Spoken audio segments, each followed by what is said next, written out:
Hello दोस्तों।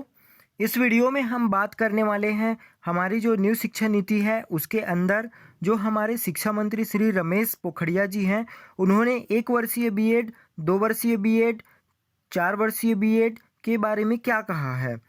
दोस्तों, जो न्यू एजुकेशन पॉलिसी आई है उसमें बहुत सारे बदलाव किए गए हैं और बदलाव सिर्फ इसलिए किए गए हैं कि टीचर्स की जो गुणवत्ता है, टीचर्स की जो पढ़ाने की क्वालिटी है, उनका जो पढ़ाने का तरीका है, उसमें काफ़ी कुछ बदलाव किए गए हैं।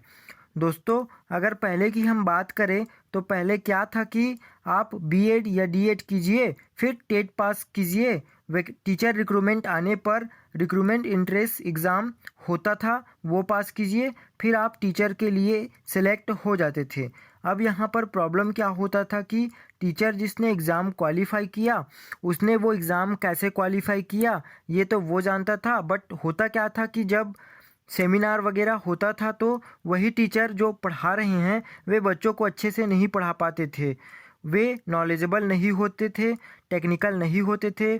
आपने कई बार न्यूज़ चैनल्स में भी ऐसे टीचर्स की न्यूज़ देखे होंगे। तो आगे ऐसा ना हो करके ही शिक्षा नीति में बदलाव किया गया है। चलिए जानते हैं कि आपको कौन सा बीएड करना चाहिए। दोस्तों, आगे चलकर बीएड 3 कैटेगरी में डिवाइडेड है। पहला है 4 वर्ष का बीएड, दूसरा 2 वर्ष का बीएड, तीसरा 1 वर्ष का बीएड। 4 वर्ष का बीएड कौन से स्टूडेंट करेंगे, तो आपको बता दें कि जिन विद्यार्थियों ने 12वीं पास की है और वे 12th के बाद यूजी कोर्स के साथ बीएड भी करना चाहते हैं तो वे 4 वर्ष का बीएड कोर्स चुनेंगे।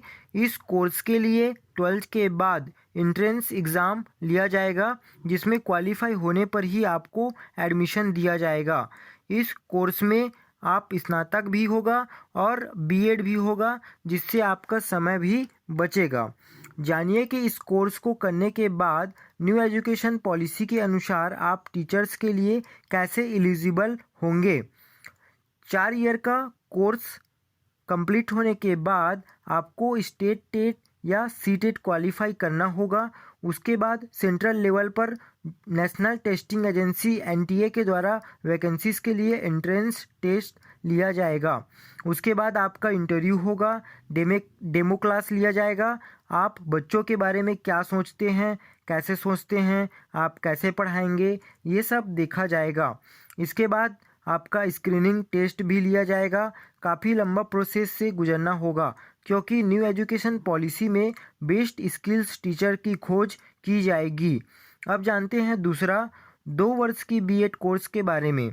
अगर आप किसी भी स्ट्रीम में ग्रेजुएट हैं तो ग्रेजुएशन के बाद प्री बीएड एग्ज़ाम दिलाकर आप 2 वर्ष की बीएड कोर्स के लिए एलिजिबल हैं। टीचर बनने के लिए आपको सेम प्रोसेस से गुजरना होगा। पहले आपको बीएड कंप्लीट करना होगा, फिर स्टेट टेट या सीटेट क्लियर करना होगा। वैकेंसीज आने पर एनटीए टेस्ट दिलाना होगा, फिर इंटरव्यू, डेमो क्लास प्रोसेस जैसे केवीएस में टीचर रिक्रूटमेंट के लिए स्क्रीन टेस्ट लिया जाता है, यहाँ भी सेम प्रोसीजर होगा। अब जानते हैं 1 वर्ष की बीएड जो न्यू एजुकेशन पॉलिसी 2020 के लिए महत्वपूर्ण भूमिका निभाता है। दोस्तों, आप में से कई लोग होंगे जो ग्रेजुएशन के बाद बीएड ना करके सोचते हैं कि पीजी के बाद बीएड करेंगे, लेकिन पीजी करने के बाद फिर बीएड करने में आपको काफ़ी समय लग जाता है। तो नई शिक्षा नीति के तहत पीजी के बाद आप 1 वर्ष की बीएड कर सकते हैं, जिससे आपका 1 वर्ष का समय बचेगा और आप जल्दी ही शिक्षक बनने के राह पर होंगे। 1 वर्ष की बीएड करने के बाद शिक्षक बनने के लिए आपको भी 4 वर्ष की बीएड और 2 वर्ष की बीएड करने वालों की तरह ही सेम प्रोसेस से गुजरना होगा। बस आपको टेट एग्ज़ाम में छूट मिल सकता है, क्योंकि आप पीजीटी के लिए टीचर होंगे। बाकी आपको भी नेशनल टेस्टिंग एजेंसी एनटीए या स्टेट गवर्नमेंट एग्ज़ाम क्लियर करना होगा। वह interview, demo class and screening test भी आपको देने होंगे, तब जाकर आप टीचर बन पाएंगे। बीएड करने वाले प्रशिक्षार्थियों को शिक्षक बनने के लिए गुणवत्ता परिपूर्ण किया जाएगा। रोल मॉडल के लिए स्कॉलरशिप स्कीम में भी बढ़ोतरी किया जाएगा। शिक्षक पात्रता परीक्षा टेट के परीक्षण सामग्री को और अधिक विस्तृत व मजबूत किया जाएगा। एक चीज़ आपको और बता दें कि जो 1 वर्षीय बीएड है वो इस साल से स्टार्ट नहीं होंगे। इसके लिए आपको 2021-22 तक का इंतज़ार करना होगा। अगर आपने बीएड करने की सोची है तो आप अभी ही 2 साल की बीएड कर लें, जिससे आपका एजुकेशन टाइम बेकार ना हो और 1 वर्षीय बीएड स्टार्ट होने के पहले ही आपका बीएड कंप्लीट हो जाए। उम्मीद करता हूँ बीएड और टीचर बनने की यह न्यू एजुकेशन पॉलिसी आपको अच्छे से समझ आया होगा। दोस्तों, वीडियो को लाइक व अपने दोस्तों के बीच यह इन्फॉर्मेशन वीडियो ज़रूर शेयर करें। साथ ही अगर आप हमारे चैनल में नए हैं तो चैनल सब्सक्राइब ज़रूर कर दें।